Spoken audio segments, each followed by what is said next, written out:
Welcome to another special bonus edition of the Paul Ryder tapes.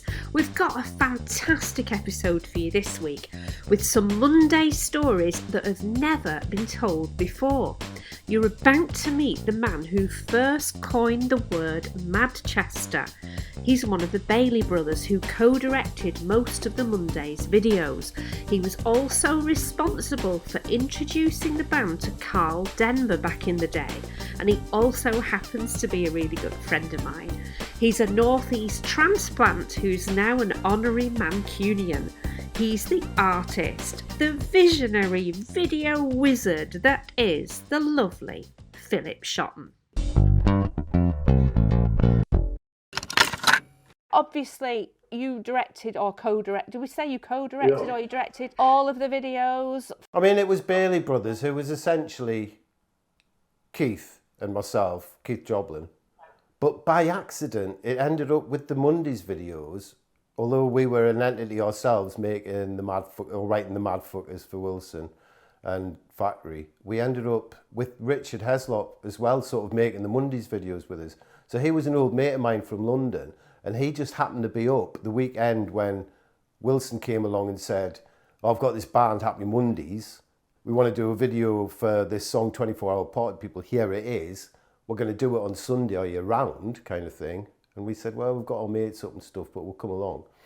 And when we got there, he introduced us to the band, met outside the Hacienda, introduced us to the band on the Sunday morning, and then said, right, I've got to go to London, so just get on with it. He'd got us a camera from like Manchester Film Co-op or somewhere, you know, it was like a really crappy camera, which didn't work. But luckily, Richard had his Super 8 camera with him. So we basically went off and just shot that day on Super 8. So that was where I met the band, that day, basically making the vid. So just wind back a bit. So your first connection with Tony was, tell me about the Madfuckers, what that was all about. I was in London, basically at film school at Royal College of Art, and Keith had formed a relationship with Tony because they'd done a video for Kalima or something. Anyway, I was coming up all the time to Manchester to see my mates. And I basically, one weekend, I came up with all the film equipment and lights, and we made a video for Factory, which was pure trickery for Kalima. And then I went back off to London. And when Wilson saw it, he was like, well, hang on a minute, how much did this cost? And it was like 600 quid, which was basically the cost of processing the film, buying the film, processing it. And he just made like the Jonathan Demme New Order video, which had cost them like, I don't know, 60 grand, 80 grand. It was going to cost 20 grand just to get Jonathan Demme over for the, you know, for the shoot. So, and you'd done this for 600 quid. So he's obviously thinking, right, okay, well, there are ways of doing this a bit cheaper than New Order do it. So we were just on his radar then. Then they came thick and fast because we did it for other bands. Like he had a Moroccan or Tunisian band, Nacelle Fique was the song. I can't remember who that was. So we just did various videos for him. And then once the Mondays thing started, it just snowballed. And we were writing the Madfuckers basically, which was a drama script. So we had offices, we were getting like seed money off Factory to write. So we had an office in Sackville Street, and we were just around, and we saw Wilson virtually every day. What happened to the Madfuckers? It basically all fell apart when Factory fell apart. I mean, it was in development for a while, and we had like loads of interest in it. We met with like Eric Fellner, and we had some producers in London aboard who were called The Producers. We had John McKenzie was on board. We had Gabriel Byrne was going to play the lead in it. It was all like progressing really nicely. And then when Factory fell apart, it fell apart basically, the whole deal. The script's still around. Oliver Wilson's like, you know, he's a bit of a cheerleader for it because he found it when he cleared out his dad's stuff. He's going, oh, I can't remember this, my dad talking about it. And I met him at a Kraftwerk concert and he was going, I've shown it to Michael Winterbottom, and I was going, fucking good luck with that. We spent years trying to get that off the ground, do you know what I mean? But we always rated the script, and of course there was going to be parts for all the Mondays in it and stuff, you know, it was all like snowballing, you know, it was a bit of an adventure. And what's the story of it? Basically, it's a relationship between two lads and a girl. They're joyriders, and they have a big crash at the beginning. One of them gets thrown in jail. They come out of jail and they go in search of the girl. And they go on a sort of odyssey, and it's all mixed up with a guy who's got a nightclub. I mean, it's where Madchester came out of, because during this, in the script, we always, like, you know, the first line from the gangsters come back in a Learjet, and he goes, "There's sunny old Madchester down below." You know, it's like Madchester became our joke term for Manchester, really, in the film. You invented that term, didn't you? Well, invented is a bit of it was in the script, basically. Me and Keith wrote the script, and it was in the script. And Wilson came across it because, you know, Central Station were in the same building in Sackville Street. So when they were doing Rave On, he was like coming, he's going, it was all everybody was T-shirt crazy at the time. I don't know if you remember in Manchester, everybody was T-shirt crazy. So it was all like, what T-shirts can we make up? And there was a still that we had that we loved from 24 Hour Party People video, which was Bez just like staring into space like this with his eyes, you know, in the car. And we were saying, right, well, we'll do this as a postcard with "Welcome to Madchester." You know, like greetings from Asbury Park or something, you know, "Welcome to Madchester" with Bez, like this will catch, you know, get that on a... So we were talking about that, get that on a T-shirt. And he's going, "What do you mean, Madchester?" We were going, "It's in the script, you're not ready." He's going, "Madchester, Madchester." We're going, "Yeah, calm down." He went next door to Central Station, said, "Right, stop the press, it's going to be called Madchester Rave On." This is like the same, you know, within minutes. And nobody else really thought it was a very good idea. I remember Shaun was just like, "What is that? You know, Madchester." Just like, we want Rave On, we want Rave On, you know. So it became Madchester Rave On. But luckily, Matt and Pat did that fantastic logo, didn't they? Manchester logo. And within a week, you know, the T-shirts were done. It was like fucking out there. So no stopping it, really. But that was later on, really. That was whenever that was Hallelujah, wasn't it? That period. So Tony just randomly said to you on a Sunday, "Oh, come and meet this band, I want you to do a video for them this afternoon." Like, you had no preparation? Yeah, he came round on like the Thursday night with the single. And I think me and Keith just like, because we were living together in Fallowfield, we just like played it all night going, what is this? You know, because it was like, I kept going, "It's like the Stones, it's like the Stones." But obviously we were like just dead excited because it sounded good. And then as soon as we met the band on the Sunday morning, it was like, you know, they didn't know where they were. Phil Sachs had dragged them down to the Hacienda. You're making a video. Like, they were all like, "What? Who were these guys?" We turned up, didn't like have a camera, and like, you know, it was like absolute chaos. Decided to do it in a car park behind Dale Street because we had a car, or we had another mate who'd driven Richard up, had an American car. So we thought, right, we'll just drive around the car park with like this American car and just film whatever we can. We've got like 2 hours, you know. And they were all, you know, the lads, like, we kind of, you know, we didn't, I wouldn't say we bonded quite quickly, but we all understood each other because we're all fairly the same age, all from the same type of backgrounds, albeit Newcastle, Manchester. We knew where we're coming from.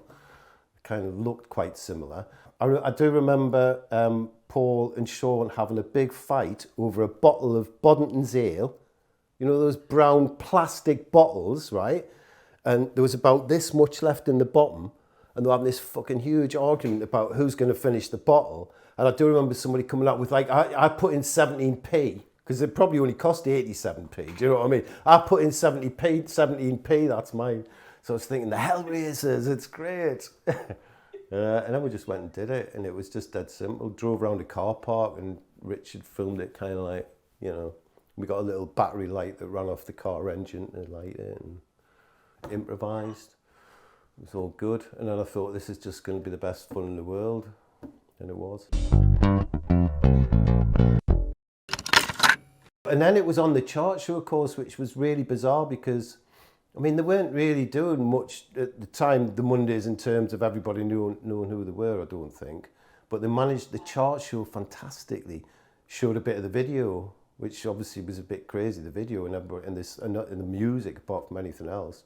So the chart show was our lifesaver, because after that, every time they wanted a video made, Wilson would come in and go, right, you know, the chart show are going to show it in 2 weeks' time, so let's get a video made. And the chart show would show it on the independent charts. They'd show like 20 seconds. We always used to think, what 20 seconds are they going to pick? You know, let's put a really strong bit in the middle, because they usually just get a chunk out the middle. Can you remember what your first impressions were of them when you very first met them that Sunday? I thought they were fantastic, because like I was a punk, and that was so that punk sensibility was really important. And punk seemed to sort of fade away. So I was off at film school when videos started coming along. They were you got it suddenly became like Duran Duran on a yacht with models. You're thinking, well, hang on a minute, wasn't punk supposed to get rid of all this shit? Do you know what I mean? Like this showing out and not being who you are and wearing costumes like Ultravox Vienna, you know, you're thinking it's a bit. So, and obviously the band, I think the first thing they're all going is, you know, we don't have to wear makeup, we don't have to mime, we don't have to, and we were going, no, it's just, we're just going to film you. Just do this, jump in the car, drive around a bit. Do you know what I mean? It was dead chaotic anyway. Just be yourselves. And they were. And obviously, I was just thinking, God, if this band ever do anything, wouldn't that be fantastic? It's like punk, you know, it's like they're real people who everybody, you know, we can all identify with, making really good music. So my first impression was, thank you, God. So if you'd said to them, oh, we need you to put these costumes on, and... It was always the greatest fear we'd makeup, miming. You know, I think by the end of it, by the time we'd come to do Judge Fudge, which is the one where it's kind of like pretend film where they're breaking into a bank vault with a, you know, thermal lance, and they've got champagne diamonds, and we put that story in, cut it in with a performance at the Pyramid in Stockport. By that time, you know, they were like a bit more confident, and they were like, oh, it's like being in a film, you know, they all wanted to, you know, well, certainly I know Shaun and Paul probably wanted to be acting. Do you know what I mean? Really deep down, if they had the courage. But everybody was shy. I mean, it was their first, you know, you didn't want to put any pressure on them, just like other than be yourselves, because, you know, it's not like now where everybody's on Instagram and they're all dead confident all the time. Back then, people were still quite shy, having the camera poked in their faces. And like, oh, you're going to pretend to be a pop star. It's not where they were coming from, you know, really. They wanted to be genuine and all that, which is why I absolutely loved that. It was just perfect. So did you do the classic thing of having playback and then they were miming along to playback? How did that happen? No, not really. That was always utterly chaotic. The playback for that must have been...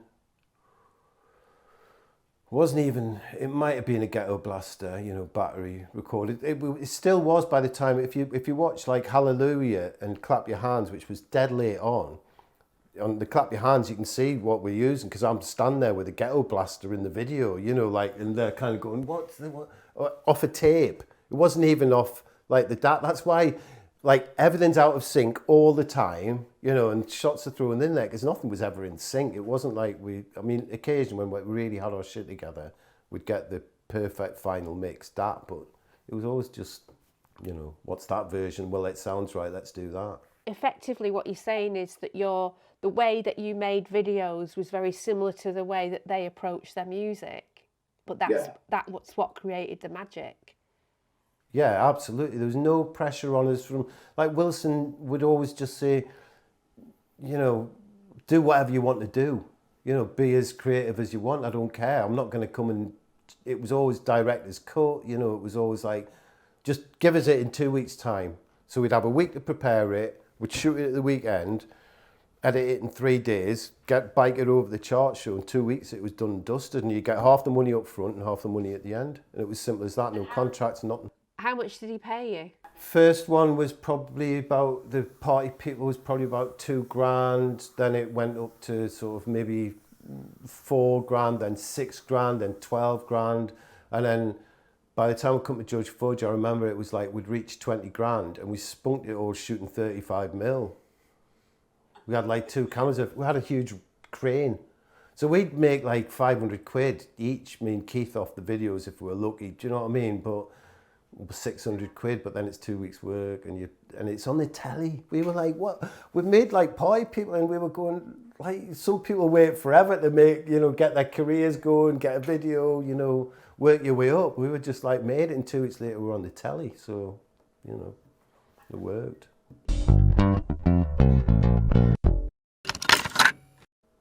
It's all thanks to the band. I'm not, it's really, because our philosophy was always, right, if the band's good enough, which they were, and the music's great, just point the camera at them. It's the zenith of that was the Rope for Luck in Legends, because it really was just like, as long as they turn up and we've got the music on, we just film them on the dance floor, and that's it. It's as simple as that, And it was like 2 takes, 3 takes. Never did more than 2 or 3 takes. Tell me about the video with the feathers. That was Hallelujah. So that wasn't a very big budget video. And Keith wasn't around that day, but me and Richard basically went to see Leroy, who had Dry Bar, and said, can we film it upstairs and dry? It was really good location, Dry Bar. It was just an old furniture warehouse. Rigged the lights, got them in, and just went for it. And we did that. That was probably 2 or 3 takes, because we had flares, we had feathers. It would just cause chaos. It would just like cause as much chaos as possible and film it. And when that finished, there was that was the one that was like, we just had a ghetto blaster for playback, and I was going, what's on this tape? There's another song on it. And somebody said, that's Clap Your Hands. And we were like, oh, right, well, we've got like a roll of film left, right, why don't we do that? And we've got time, yeah, we've got loads of time. Had like an hour left, so we whacked that in and got that in about 1.5 takes. But by that time, they'd finished the video they were meant to make, and everybody's dead relaxed, and everybody's just mucking about. It's proper, Rod Stewart in the faces that they're all swapping instruments, and like Gaz just gave up drumming after about 5 seconds, and started throwing feathers around. It's just, everybody was just totally relaxed. There's some great stuff. Paul's great in all the videos as well, because he's kind of dancing, like in Rope for Luck, he's dancing with Shaun all the time, and that stuff, he was just cool in the videos. He knew when to dance and when to just pose. Did you have to direct them much? No, you just set up it was a case of setting up an environment and a vibe, and everybody being relaxed, playing the music and filming it in as creative a way as possible, and doing it as few times as humanly possible, because they'd just get bored. But like the 3rd take, usually the 2nd take's best. You could use bits out of the 3rd take, and the 1st take was usually just shit, it was just like, come on. But we'd never get, honestly, swear to God, we never got beyond the 3rd take on anything really, possibly Judge Fudge, because it was quite complex. But. And you just use one camera? Pretty much, but I always shot, like with Step On and stuff, I always shot Super 8 as well while I was there. So there would always be stuff to cut to that was a bit kind of pop vid, because I always shot Super 8 while I was at it. Because you could do loads of good stuff in Telecine back then, would slow everything down to a frame a second, or, there was just loads of creativity to be had in the edit. So you just knew, as long as you captured the moment, didn't really matter if it was in sync or whatever, you just rescue it in the edit by being creative in the edit, as long as you had like nice crunchy material. Tell me about the one that you did in Spain. Step One was meant to be the first one where we actually, kind of went in, because like Shaun was really into like movies and stuff, and he was like, why don't we do a spaghetti western? And we were like, yeah, okay, yeah, kind of sounds interesting. So we went out to Sitges in Spain, me and Keith, and we scouted loads of locations in the mountains. Oh, this is where we're going to film it and stuff. But the problem was that they were on a European tour and they'd completely gone missing. So when we left Manchester, nobody had heard of them. Nobody get hold of Nathan. Nobody had heard what was happening with the band. I suppose it was probably very early mobile phones, if at all. So they'd literally gone AWOL. There was a gig they hadn't turned up to. Nobody knew where the fuck they were. So we went out on, I think, the Friday, waited all day. Saturday, still nobody had heard of them. Sunday, nobody had heard of them. We had a cameraman over from Granada TV, who was a really good cameraman, David Odd, with his assistant. So we were thinking, this is completely blown. Nobody's heard of them. We're going to have to send them home. You're going to have to go home tomorrow. We'll wait around, see if they turn up. Because I had a gig in Barcelona, I think on the Monday night or something. So they had to turn up at some point if they were going to make the Barcelona gig.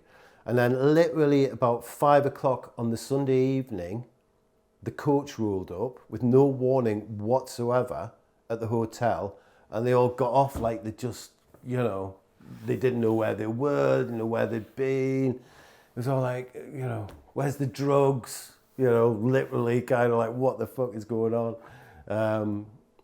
They had Jack with them on that, Jack Barron. Jack Barron got off and literally walked up to me. I'd never met him before. He's going, have you got any weed? We're down to pollen, we've got nothing, it's dust. Anyway, so we were going, well, apart from that, we've literally got like 30 minutes before it goes dark. We've got to make the video. And we're obviously not going to do the one in the mountains, but the hotel we were all staying at had this huge hotel sign on the roof. And it was beautiful, and the sun was going down. So we literally dragged them up to the top floor, dragged them up onto the roof and started filming. It was that quick. Bez had disappeared to get food. So he came back with like burgers, which everybody was just like chowing down on. Everybody's spliffing up. And it wasn't really, it was just them on a roof, literally relaxing after having gone AWOL for about 3 days. And the sun set, and we got Shaun on the E and became the NME cover. And so it all turned out nicely in the end, but it wasn't a spaghetti western like we'd originally thought it might be. It was just another chaotic event that lasted again about 3 takes. What a brilliant story. I've never heard that story before.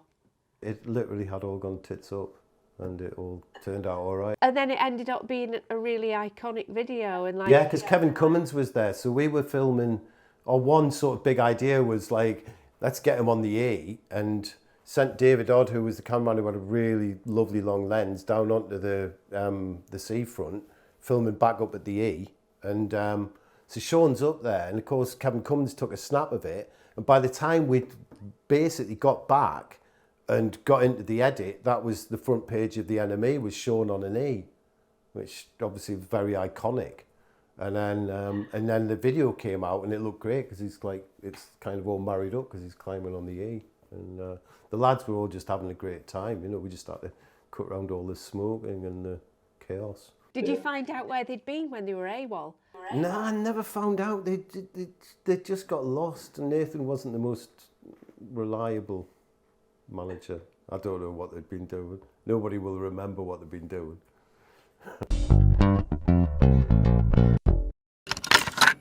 Bez, I've literally just done Bez, and he's like, funny thing is, I can't really remember much better. Got some great stuff of him dancing. There's loads of, I've got a whole like 10 minutes of him just dancing in a corner by himself, just in case we needed it, but we didn't use it. One of the major problems I've got is when Factory went bust, when they were in what became Paradise Factory, so the new offices, we had an office in the basement, and that's where we stored all our footage. So all our film and all the original outtakes and stuff went missing when Factory went bust, because everybody was just piling in there and dragging everything out. It was like suddenly the bailiffs were there. And I remember seeing people, you know. So who do you think got your tape? So you're saying that somebody took your tape? I don't know. I mean, it could, I just never got in there and got them out. When I went back to Factory, they weren't there. So I don't know. Okay, other videos with, like, I mention any video and you've got a story, haven't you? So let's just go through. Yeah, you wanted to talk about Call Denver though, didn't you, Lazy-itis? Basically what happened was I was like a bit of a Call Denver obsessive for some bizarre reason. That I'd like rediscovered him, and I had an album by him which I really loved because it was just, I don't know, it was just, I don't know if it was nostalgia, or but he just had a dead unique style called Denver and some great songs. So one day in the evening news or somewhere, we found out that he was living in Manchester, and he was living in Reddish. So we got in touch with him and went for a pint with him in Reddish. And I was like, "You're just great." And he's going, "What do you guys do?"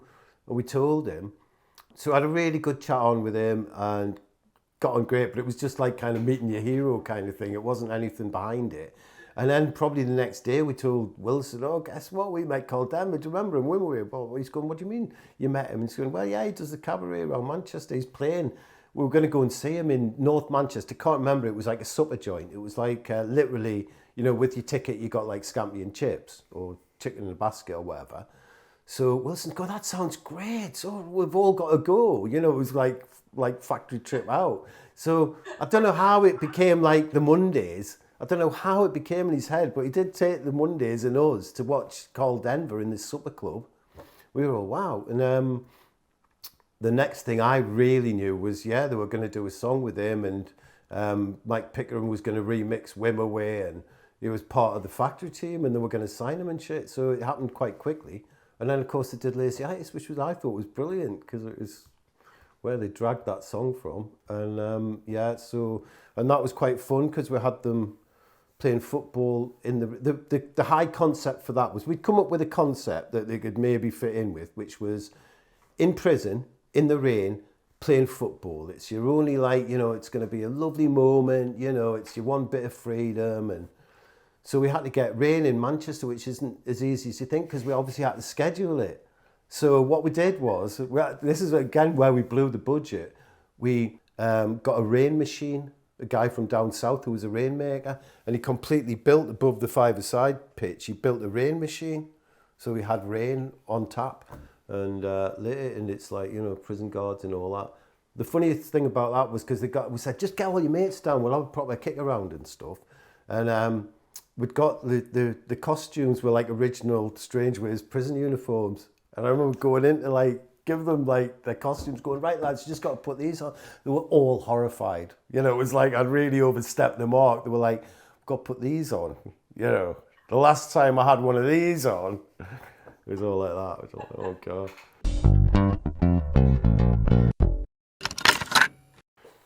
But they all joined in, and there's some good faces in that video. And Derek's in it, obviously Paul's dad's in it, and John.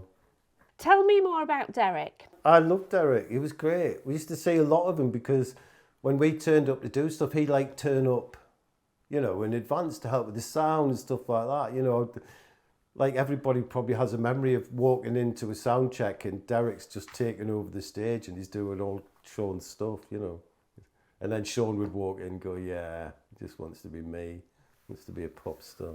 I probably saw Derek a lot, really, because he was kind of an intermediary always with the band and stuff. He was just lovely. Yeah. I'm so glad he was in that video, really, because he should have been in a few more of the videos, really.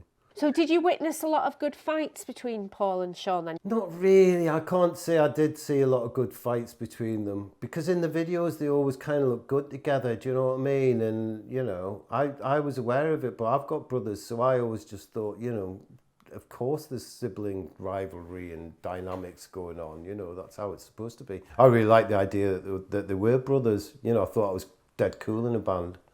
So whatever was going on with Shaun and Paul, it was always great when I was with them. It wasn't like they hung out together, because I'd see Paul in town, on Market Street or whatever, because he liked shopping for clothes, as we all do. So I'd see him out, but he wasn't always with Shaun. Did you go and see them playing live a lot?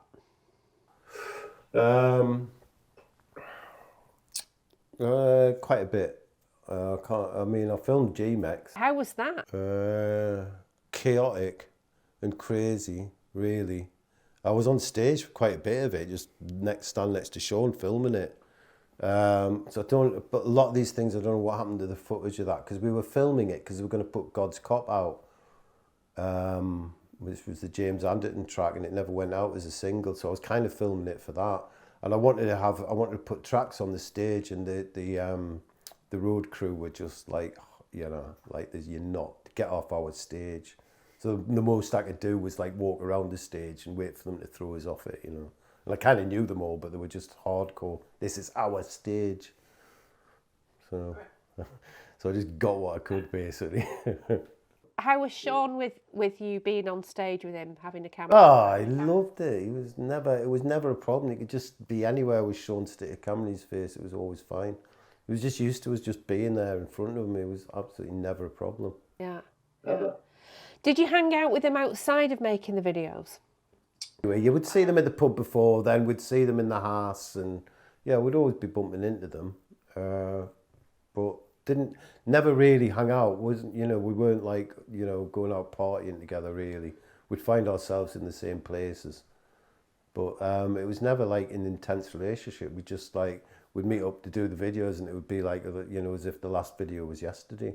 And obviously there was a lot of trust going on, because, you know, we weren't asking them to do anything that was outside of their comfort zone. When they did start to do stuff outside their comfort zone,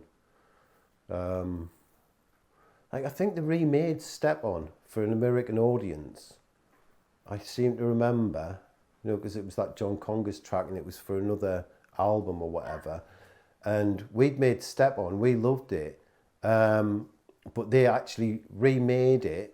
See, what the dynamic was, Shaun would go, right, new order is spending like 80 grand on a video, 100 grand on a video, why don't we spend that much on a video? We go, we can, but half of the money's going to come out of your future royalties, so that's going to cost you like 40 grand. So you want to spend 40 grand of your money on a fucking video when it may want for like 4 grand. So they took that logic, you know, trying to save them a bit of money in the long run, because it was crazy spending that much money on videos. I worked on videos like that, you know, made new order videos. It's just, you don't need to spend that money. But so we sort of explained that they didn't have to spend that money.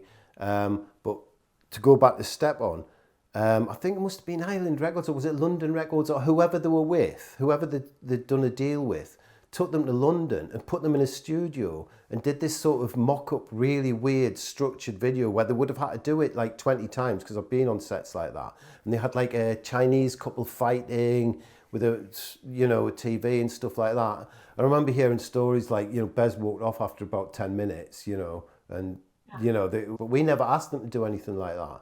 We just said, just turn up, we'll be done and dusted in a few hours, you know, don't worry about it. What was the last video that you did? Last official one was Sunshine Love, but the band weren't really involved with it. So the last one was probably Judge Fudge, I reckon. Okay. Or Loose Fit, maybe. And how many years had gone by between the first one and that last one that you did? 3. Would you say that they'd changed as people during that time? Were they different to work with when they'd got some success under their belt? Not in the slightest. I would say if they had, because with us, the relationship was exactly the same from day one until the end. It was no different at all. They were exactly the same. And that's probably because we didn't hang out together and we didn't have like all those different weird personal dynamics. We worked together, we saw each other when we were out, and, you know, we got on and trusted each other, sort of thing. Do you know what I mean? In a professional capacity. Because they were, you know, people go on like how unprofessional they were, but they weren't really with us, because we were, you know, I certainly wasn't taking drugs while I was making those videos, because I thought, well, what's, you know, why would I do that when we've got to get a video made? Everybody else is off their fucking box, you know. It would be a disaster if I was taking drugs and partying while making the videos, which I know happened with other people, not to mention names. But it wasn't, that wasn't what it was like. So, you know, if the band were taking drugs, that's fine. If it helps the performance, it doesn't bother me. You know what I mean? So, but no, it was just a professional relationship is what I'm saying, and they were quite professional. Once you get them to turn up, as long as, you know, and they always just turned up. That was like always like, are they going to turn up? You know? Early on, it was hard just getting in touch with people, and, you know, we did spend one day when, after we'd made 24-hour Party Pit, we thought, oh, we've got to do like pickups for this, because we've just, you know, the camera went down, we've just got some Super 8, we've got to fill in the gaps somehow. So we arranged to film to get them together on another day, and we literally drove around for about 6 hours around North Manchester trying to get the band together, and then it went dark and we never did it. You know, we never even got anywhere. We filmed a little bit with Shaun in the rehearsal studios, I think, but never got the band together again. So it was a good time all the time for me making those videos. It was everything I could have dreamed of, you know, because like I've made other videos and they're never as much fun, really. And then for you, it led to a career, really, didn't it? Not really, no, to be honest. Like, we had people ringing us from London going, right, you've made the Mondays videos. What can you give us, like, you know, we want to know who the producer was, who the makeup artist, who the camera assistant was, who was the operator, you know, give us the list for the breakdown for these lists we have in London, in Soho. We were going, well, we made it. And they're going, what do you mean we made it? Well, it was me and like Keith and Richard was there, you know, well, who did what? Well, we all did a bit of, you know, we all filmed it, we all produced it. Do you know what I mean? It was like, we just didn't play ball. So then we kind of blew any chance of, not that I'd ever want to go to London and make videos, because that's what Richard was doing, who was making the Mondays videos with it. He was working on, you know, he ended up doing like Paul McCartney and Queen, and he did the Ebenezer Good, the Shaman videos and stuff like that. So he was in that scene, and it wasn't, I was quite happy in Manchester. So unless there was somebody in Manchester doing that, and you know, I did other stuff for Wilson and other bands, you know, done a Fall video, I did like stuff for Wilson and Raw T. So I've always made videos since, but I just went into TV when Factory finished. I went and worked for the BBC for a bit and then worked for you. So I just went, you know, in fact I turned my back on videos after that. So it didn't really lead to a career in videos. It might have done if I'd had any sense about me or any nous, but it didn't. But I'm quite glad, because then it would have spoiled it. So tell me about Sunshine and Love. Why were the band not involved with that? Was it just... Because that was really when Factory were going down, and I filmed Rowetta. Maybe they were involved. We filmed it in the studio in Heaton, Mersey. But like the problems started immediately, because when we went to hire the equipment from VFG or whoever it was who we always used for the videos, they were like, nah, you've got to pay cash up front, we're not trusting. In fact, I had to like call them from the set to get, you know, the money off Wilson cash before they'd hand over the cameras. It was all just a bit shit, really. I don't know. And by that time it was all like downhill, and I think we were cobbling together footage from other footage that had been around. So I don't even think about that as a video. I've never even seen it since. The high point was probably Judge Fudge, and you know, yeah, around that time, I think. The one with the models that you did in a studio where that was to be fair, Keith made that and I made Loose Fit, because by that time everything was breaking apart and me and Keith weren't really working together, and the Madfuckers was falling to bits. So Wilson, in his ultimate generous, you know, the way he is, he said, right, Keith, you can do a video, and Phil, you can do a video. And he grabbed 2 songs, and Keith did Kinky Afro and I did Loose Fit. And so that's how that happened, really. There's a great shot of Paul in Loose Fit with like an explosion going off behind him, and he's wearing these like really cool shades. So how did you feel when you found out that he died? Utterly and completely shocked, basically. I heard it on the radio. I was utterly shocked. I think the first thing was to try and get in touch with you and find out how you were, really. I was kind of following the progress of the tour and, you know, thinking, oh, it's all good. And there have been so many others, like Terry Hall. A lot of musicians seem to be dropping dead between the ages of 55 and 65. And maybe it's just we're getting to that age where that sort of stuff happens. I don't know. To be fair, you know, that lifestyle's not conducive to health, is it? You know, it was pure rock and roll, Hellraiser, you know. I know. For me, it was always just a pleasure to get together with them, you know. Yeah. It was just, you know, it was always just cool. Yeah, amazing. Thank you so much for agreeing. Oh, great to talk to you. Yeah, you too. Really nice to see you. Take care. Yeah, you too. Thanks again so much. All right, take care. That's all we have for you this week. We're playing out with a track that Paul did with his LA collaborator Matt Cheadle. It's called Real World, and this is Eddie Gronfier's remix, which will be one of the tracks on the compilation album that we're putting together with a range of tracks that Paul's done with different collaborators through the years. It's coming soon. We're going to be back again next week, same time, same place, with another episode. And as usual, if you can't wait, then head over to any of the podcast platforms right now where the next episode has just dropped in audio form. Please subscribe to this YouTube channel so that you're going to be first to hear about any new content. And please join our Patrons Club by going to www.patreon.com/The Paul Ryder Tapes. That's patreon.com/The Paul Ryder Tapes.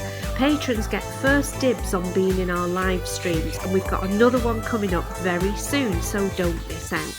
Special hello to our Sunday Club members who join us every Sunday for our fab live chats. You know who you are. What an amazing community.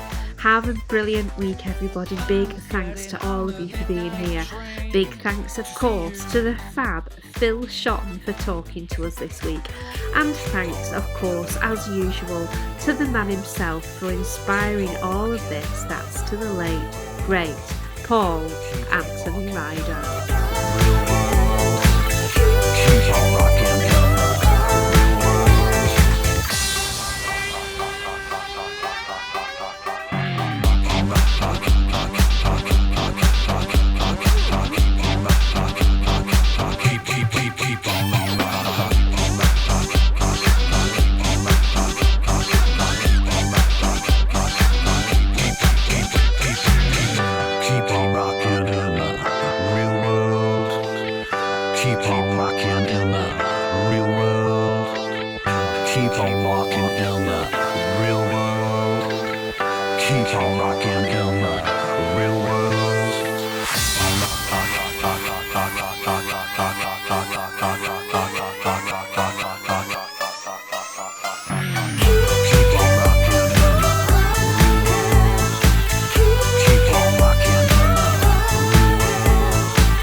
Glistening Productions.